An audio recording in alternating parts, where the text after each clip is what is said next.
All right, this is going to be part 2 for this 2015 Kia Optima. The one that would randomly, the dash, when you shut the car off, the dash would stay on. Not always, but pretty intermittent. So the last few days, I've been trying to get it to act up and it hasn't acted up for me. However, in part 1 of this video series, I guess you would call it, it did do it and I got some data. You know, we're looking at CAN bus issues and all this stuff, right? But talking to my buddy Zach McLean from Elite Automotive Solutions in Arkansas, he's got a good point. And he always reminds me to look at, you know, is it a symptom or a problem? Well, in this case, I think the CAN bus stuff we had in part 1 is a symptom of the problem. I don't think that is the actual problem, the CAN bus stuff, something that's causing that. So I'm like, well, how am I going to prove this? It's not doing it all the time, and it may not do it for a month, 6 months, who knows, right? So I'm looking at the schematics, and what I'm going to show you guys here is, you know, the cluster will come on by its when you turn a car off and the cluster will come on. I think they said it comes on in the middle of the night too, if I remember correctly. But if you go to the schematics here, show you this. Let me log back in. Hang on. So I go to the schematics. Let me get into the schematics quick.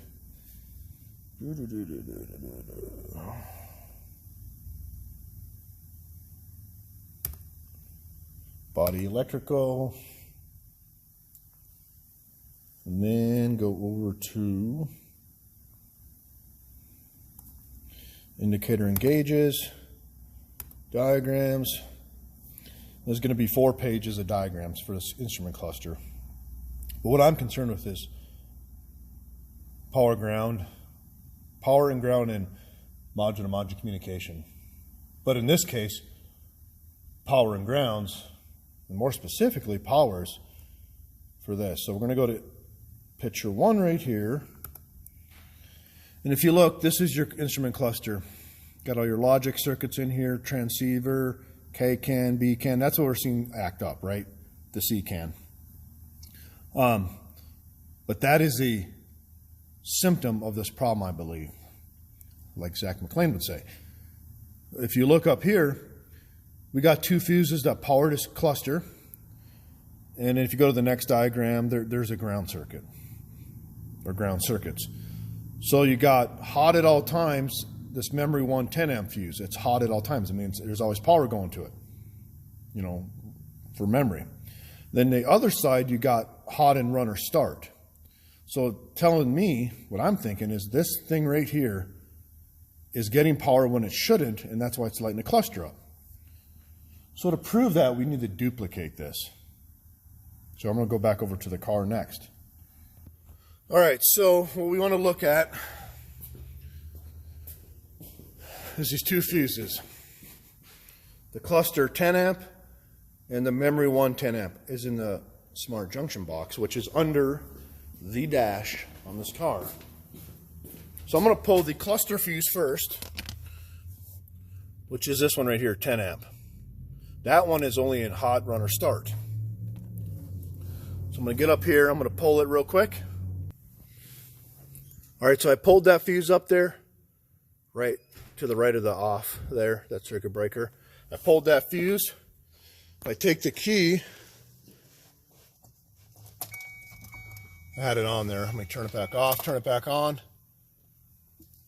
It still works fine, right? Why is it working fine? Because the memory fuse is still in there. Well, if I pull the memory fuse, which is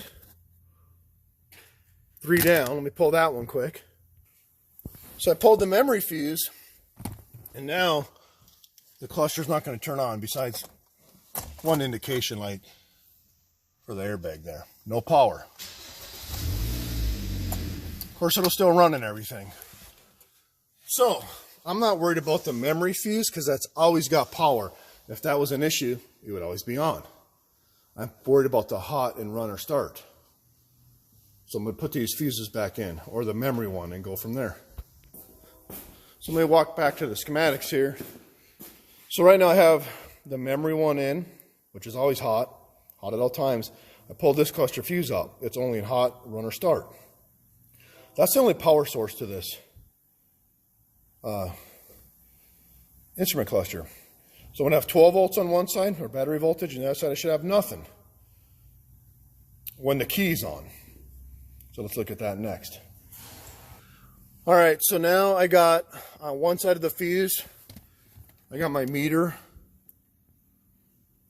to battery ground. It's got a little bit of a bias voltage of 1.4 volts DC.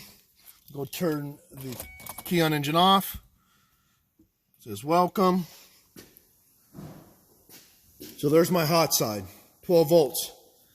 If I go to the other side, let me switch it. I'm on the other side of the fuse now, or circuit.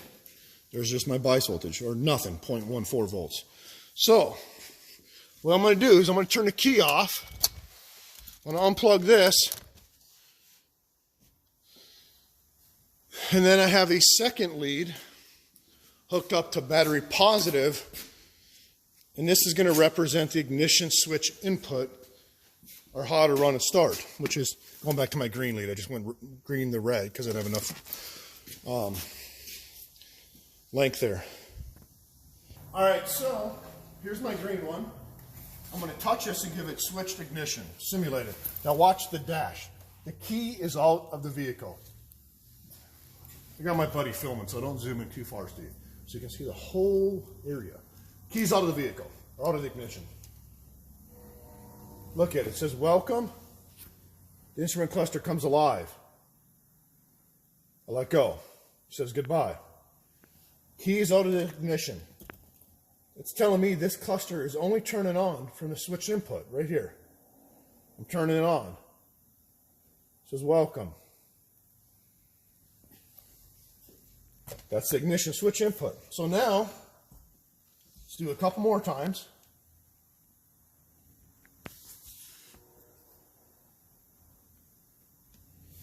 So I'm going to plug my scan tool back in. I'm going to turn key on engine off. We're going to go up here.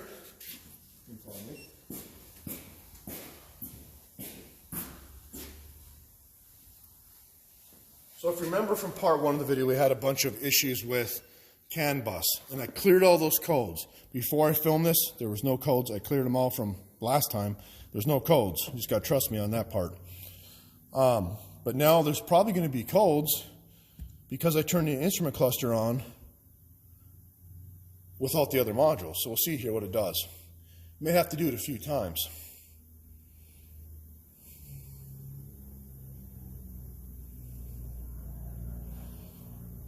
So while it's scanning here, the reason that is, I say this is the cluster, or the CAN bus from part one, is a symptom, not the problem, is because, like my buddy Zach McLean was saying, if the cluster is turning on by itself, and it's looking to talk to these other modules, the ABS module, the airbag module, all these, steering angle sensor module, wants to talk to all these modules, but there's nothing there that's going to have CAN codes.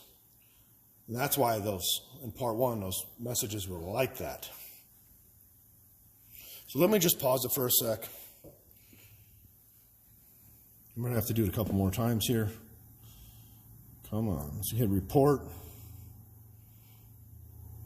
Okay, TPMS, CAN timeout engine management system. Let me do it a couple more times here to turn the power on and off, or the cluster on and off. And eventually, because I did this earlier, I'll get faults for other modules. So I'm doing it again. I'm just going to hold it here. And of course, it's not reading any temperature outside of the cluster because, well, the other modules I'm talking.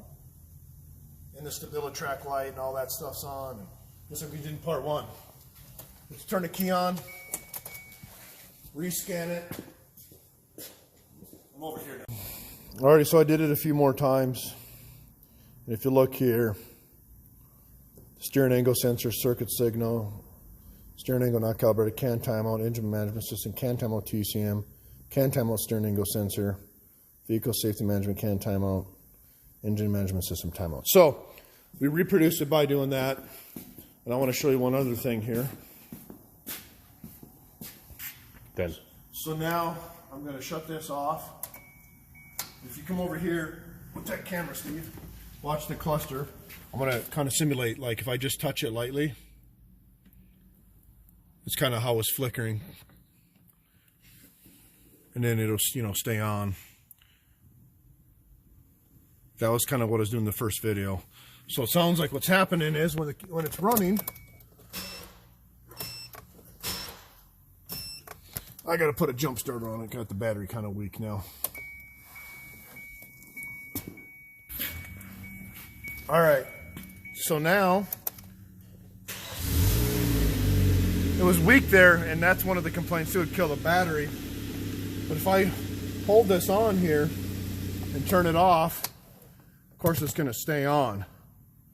If I just touch it lightly, we're kind of simulating that. So we absolutely, well, again, there's no absolute in life besides death and taxes. However, that's what I believe is that's why it's turning this cluster on. What I want to do now is I want to scope the bus while we do this and look at the schematics in here. So that's my cameraman, Steve-O.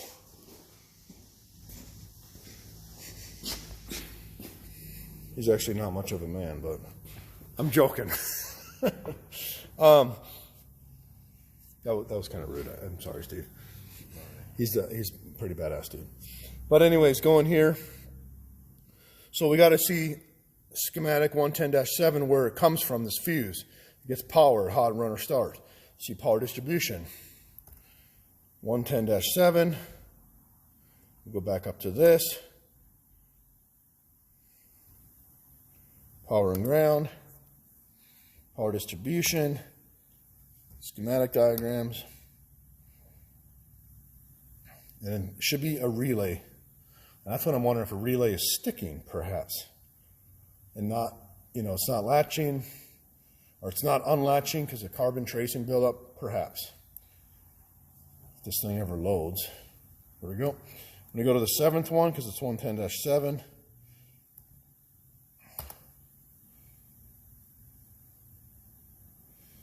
And the circuit here, IP/E, was this one.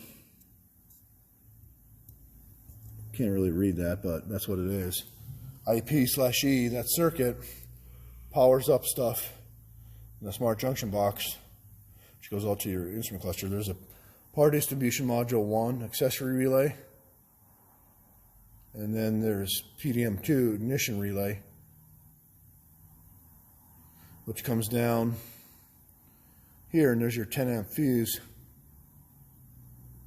right here for a cluster.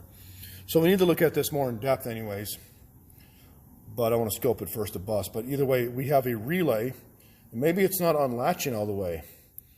Is it not unlatching all the way? Possible A. There's two options, I would think. A, it's not unlatching all the way, or B, something's telling it to latch. So we need to look at the relay circuits next and back probe, or go from there.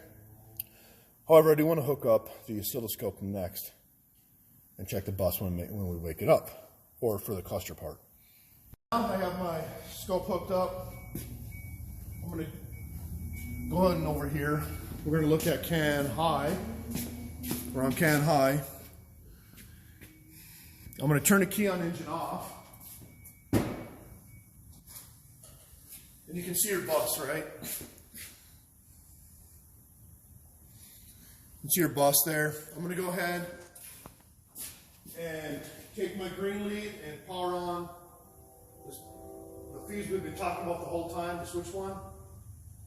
I'm going to leave that on. I'm going to turn the key off. You can see you got that weird waveform, it looks like. Then I'm going to let go of the green wire, and then she goes away. So obviously, when I hook the green wire up, just the green wire to give it power, I get bus activity. And turn the key on, I get a lot of activity. I hook the wire up, I turn the key off, get activity, I can try to, yeah, so we got bus activity obviously because we're waking something up by doing that. So now what I need to do is find out where these relays come into play. Like I said, I would think there's only two options. A, they're not on latching, which wouldn't make sense why in the middle of the night it would randomly come on. Unless we got to look at the control side. This is the load side. We need to look at the control side. That might be in a different part of the video. You know, this drama series that we're making. It's the suspense is killing me. But the other thing we could do, and we may do, so we're trying to reproduce the condition, right? We cannot get it to do it regularly unless we try to reproduce it, which we just did there. However, what we could do is take a pigtail like this, put that fuse that goes in here, plug this in, we have a lead here, plug it in. We should have no volt, when we turn the car off, we should have no voltage going through this. Right? Maybe that bias voltage of 1.4, 1.5 volts. Then, if we turn it off and it's acting up, I want to check this. If we have no voltage going to it when it's acting up, we're going down the wrong path, which we can't be because it's the power source that's turning this thing on. So, if we had this plugged in and we turn the car off and the instrument cluster is still alive and we had voltage on this, then that's just more evidence to prove that it is that circuit on its own instead of us duplicating it. But I firmly believe that's where our issue is. So like I said, we need to go back. Next step is to go after these relays on the control side and go from there. Oh, and one more thing. I just cleared the codes again with my big Optima Ultra. And I got some codes that came back. We didn't have as many codes this time. The longer we do it, the more codes we'll have, obviously, because it's trying to talk to modules.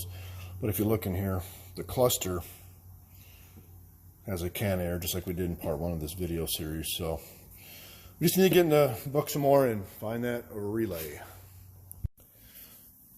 Alright, I've been doing a bunch more research, and I know I showed earlier in this video, there was a relay that was above this, right, on the other schematic, the power distribution, that could, I said it could be sticking or something turn it on.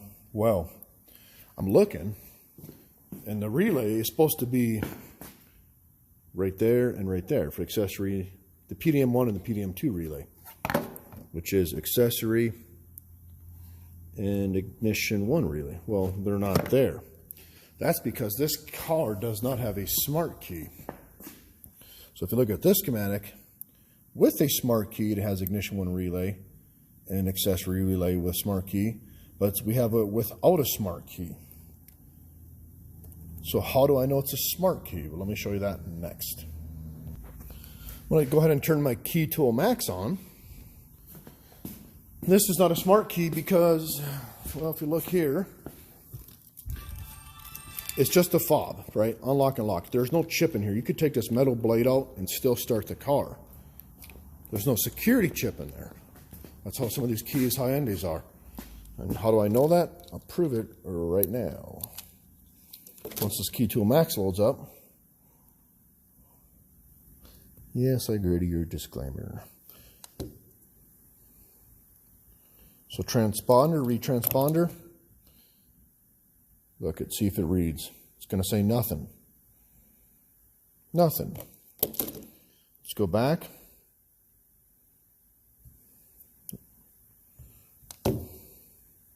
Frequency detection. It reads that. And then unlocks it. But again, it's not going to read the transponder because it's not a smart key, which goes back without smart key. So nothing there. Let's see if this Ford is a smart key.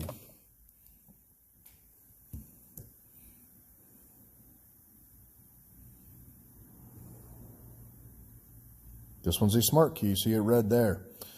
So that proves that. So now, kind of want to stray there a little bit with these schematics. But it's still, we need to know why we get power. So there's your cluster 10 amp. So on this side, you got power when you have a switch on, and then this side goes down to see passenger compartment fuse details. When they mean a passenger compartment, they mean inside the car. It's not in the passenger side. This whole thing is considered a passenger compartment, which is the fuse box we're under right there. Now, if you go back and you look up here, I know the ignition switch is replaced, but say you turn the ignition switch on, so you got power coming in from ignition, 40 amp, your main power coming into the switch, you turn it on. Well, first, if you go to accessories, it's going to go around here, without smart key, power outlet, cigarette lighter, module 1A, 10 amp. If you go to start or on, it's going to come down without smart key, go down here. So if this was, say the ignition switch was stuck on, which I don't believe it is because they replaced it, but say it was, we would have power to our cluster, our airbag, electronic parking brake, all these other modules, passenger module, all this other stuff. Ignition one, you know, and I don't think we do. I guess I never checked it that way when it was acting up. I needed to act up. So we don't have power to all these because it's going to come down, it's going to power these, it's going to power these, and so forth. If you go up here, go to on,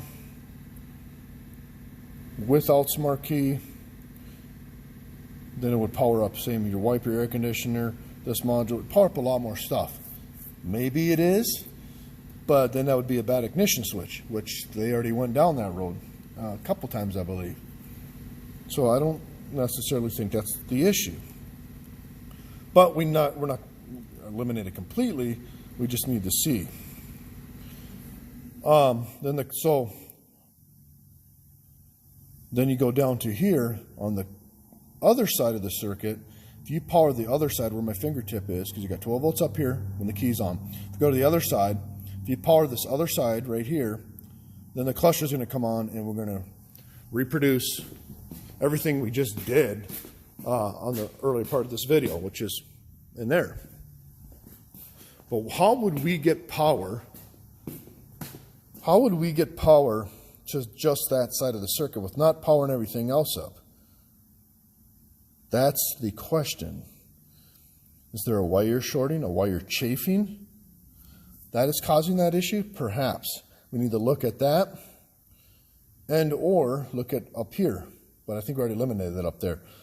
So that brings me back to this guy right here. When it acts up, we need to check that voltage and see if we got voltage on this cluster. When it acts up, I imagine we would.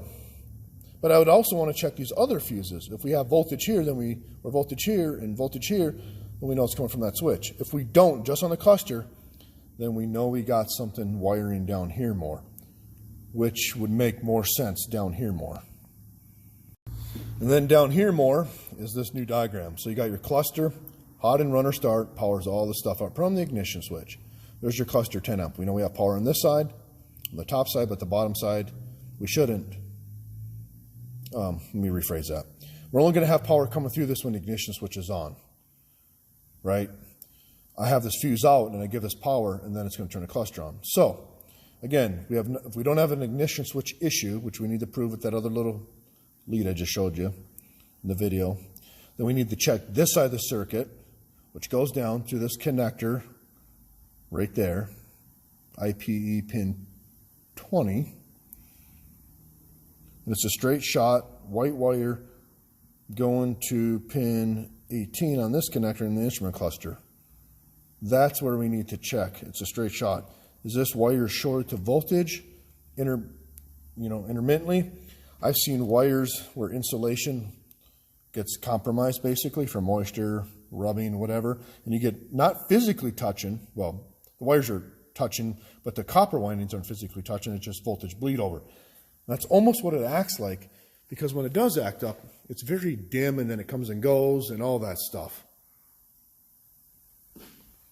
And maybe it's getting another power source. So we need it to do it again and do some more testing with this little fuse loop basically and see if we got power when we shouldn't have power, which we're going to have power, even though we shouldn't. But I want to check those other fuses so we know which direction we're going. We're narrowing it down like coming up to another Y in the street. We're going left or we're going right. More of a turn in the street, I guess. It won't be a Y. It's a left or a right. But anyways, I guess it could be. But anyways, so yeah, that's where we need to go. But now we know what wire we need to be on. Because if I power this side up, it's just the cluster. I want to know if just the cluster is coming alive or these other modules in the circuit coming alive. And we're only seeing the cluster, and that'll determine it. I believe it's just the cluster coming alive. Hence our CAN bus codes, which is the symptom of this problem that we're trying to evaluate. So just for some more data when we do that, again, coming down through the cluster are the junction box, which is the fuse box under the dash passenger compartment. It's a white wire, pin 18. And if you look in here, pin 18, smart junction box, fuse cluster right here. Pin 18's up there. That plugs in the back of the cluster.